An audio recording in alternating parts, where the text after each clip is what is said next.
सीमेन में अंतर।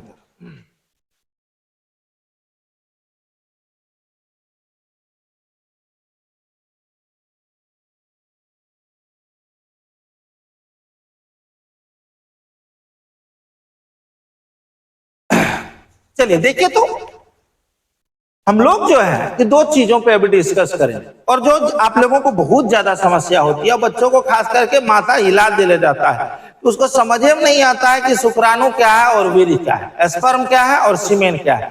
तो चलिए आज हम आपको बताते हैं कि स्पर्म और सीमेन में अंतर क्या है, स्पर्म और सीमेन में क्या अंतर है, और दोनों को हम कैसे क्या करेंगे, एक साथ सीमेन कब कहेंगे और स्पर्म कब कहेंगे।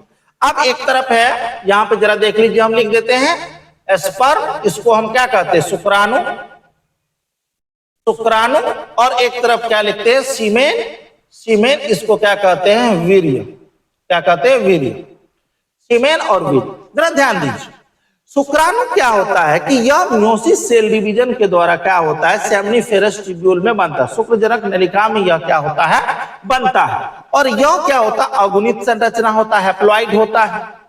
और यह जब स्पर्म, यहाँ पे ये जो है, इसमें क्या है, न्यूक्लियस है, केंद्रक है, और इसमें ये अलग अलग संरचनाओं से बना होता है। इसमें क्या होता है, हेड होता है, मतलब क्या होता है, नेक होता है, मिडिल पीस होता है और टेल होता है, ठीक है। अब ये जो क्या होता है कि जो सीमेन जो है, सीमेन, तो स्पर्म में जब हम क्या मिला देते हैं, seminal plasma, seminal plasma, seminal plasma, seminal plasma. अब तुम लोग कहोगे कि सर ये क्या है, सेमिनल प्लाज्मा के बारे में बताइए। तो सेमिनल प्लाज्मा क्या है, इसको जरा समझिए कि मेल में क्या होता है कि 3 सहायक लैंगिक ग्रंथियां होती है। क्या होती है, 3 सहायक लैंगिक ग्रंथियां होती है, और उन 3 सहायक लैंगिक ग्रंथि का नाम है, एगो का नाम है सेमिनल वेजिकल, एगो का नाम क्या है, सेमिनल वेजिकल, का नाम की हो, सेमिनल वेजिकल। दोसर के की नाम हो, प्रोस्टेट ग्लैंड, प्रोस्टेट ग्लैंड, पुरस्थ ग्रंथि, और एगो तेसर के की नाम हो रहे चला, तेसर के नाम हो Cowper's gland, Cowper's, Cowper's gland. अब इन तीनों ग्रंथि का, भाई साहब जरा ध्यान देंगे यहाँ पे, इन तीनों ग्रंथि के प्रोडक्ट को, मतलब ये सेमिनल वेजिकल करता है विस्कस अल्कलाइन मैटर, मतलब चिपचिपा क्षारीय पदार्थ स्रावित करता है, यह दूधिया क्षारीय पदार्थ स्रावित करता है, और यह क्या करता है, म्यूकस स्रावित करता है। अब क्या कहेंगे कि जब हम इन तीनों, मतलब इन तीनों ग्रंथियों को के उत्पाद को एक साथ मिला के क्या कहेंगे, सेमिनल प्लाज्मा कहते हैं। फिर से जरा समझिए, मेल के केस में जो स्पर्म का निर्माण होता है वह वृषण में होता है, टेस्टिस में होता है, और टेस्टिस में कहां पे होता है, सेमिनिफेरस ट्यूब्यूल में होता है, और किस विभाजन के द्वारा होता है, तो अर्धसूत्री कोशिका विभाजन के द्वारा होता है। अब ये चीज हो गया। अब यहां से स्पर्म जब बन गया, तो अब क्या है कि मेल के पास 3 गो सहायक लैंगिक ग्रंथियां, कितनी लैंगिक ग्रंथियां हैं, 3 सहायक लैंगिक ग्रंथियां है। एगो सेमिनल वेजिकल छ, एगो की छ प्रोस्टेट ग्रंथि छ, और तेसर की छ कॉपर्स ग्रंथि छ। इस सेमिनल वेजिकल क्या करता है, सेमिनल वेजिकल क्या करता है, यह स्रावित करता है चिपचिपा क्षारीय पदार्थ। क्या स्रावित करता है, चिपचिपा क्षारीय पदार्थ।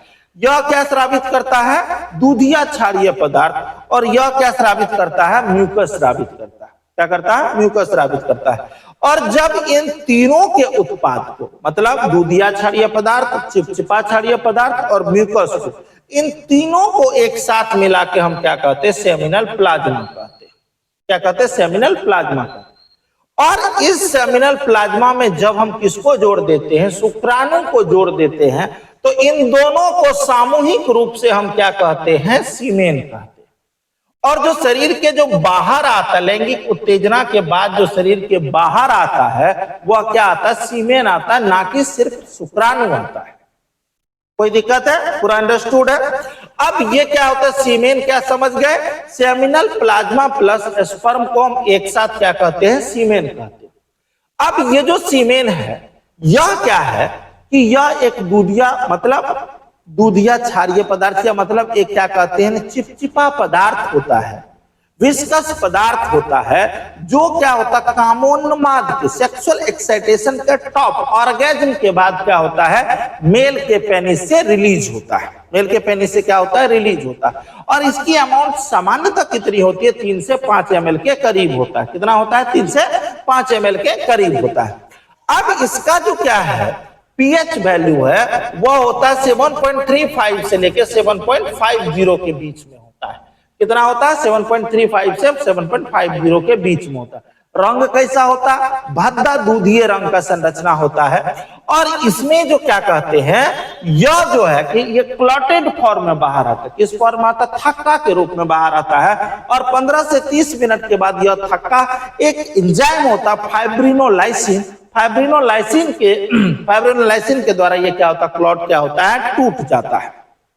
ठीक है, तो अब जो अगर आपसे कोई सीमेन में, स्पर्म में, सेमिनल प्लाज्मा, तीनों में अंतर क्लियर हो गया, स्पष्ट हो गया है। याद रखेंगे sperm plus seminal plasma, sperm और सेमिनल प्लाज्मा को दोनों को मिला के एक साथ हम क्या कहेंगे, सीमेन कहेंगे, वीर्य कहेंगे। ठीक है।